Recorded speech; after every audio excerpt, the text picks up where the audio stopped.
बिस्मिल्लाहिर्रहमानिर्रहीम। अस्सलाम वालेकुम। मैं उम्मीद करती हूँ आप सब ठीक ठाक होंगे। आज हम मटर पुलाव बनाएंगे जो कि बहुत लजीज बनते हैं। इसके लिए सबसे पहले 2 प्याज बड़े साइज़ के लेंगे और इसमें 2 चम्मच खाने के चम्मच हम लहसुन का पेस्ट डालें और अच्छी तरह से 5 मिनट फ्राई करें।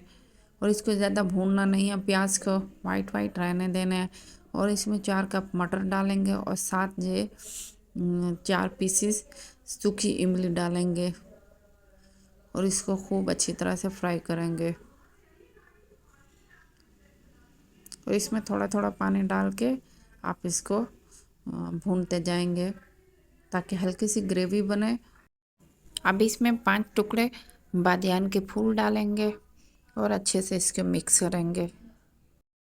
अब इसमें 2 खाने के चम्मच नमक डालेंगे और दोबारा से इसको मिक्सिंग करते जाएंगे। अब इसमें 2 चम्मच हम चाइनीज़ नमक अजीनोमोटो डालेंगे और अच्छे से इसको फ्राई करेंगे। माशाल्लाह से मटर हमारे गलने शुरू हो गए हैं। 2 से 3 दफ़ा थोड़ा थोड़ा पानी डाल के, आधा कप जितना पानी डाल के इसको फ्राई करते जाएंगे तो ये अच्छे से मटर गल जाते हैं। अब चावल के हिसाब से इसमें पानी डालेंगे और अच्छे से उबाल देंगे। अब इसमें चावल भी डाल लिए हमने और इसको पकने के लिए रख दिया।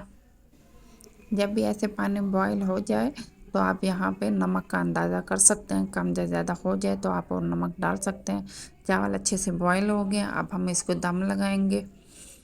दम के लिए हम इसमें सब्ज़ धनिया, सब्ज़ मिर्च और पुदीना और गरम मसाला के साथ इसको दम देंगे और लीमू भी डालेंगे। माशाल्लाह से बहुत ज़बरदस्त चावल हमारे तैयार हो गए हैं। बहुत आसान और झटपट तैयार होने वाले चावल हैं और आप ज़रूर बनाइएगा।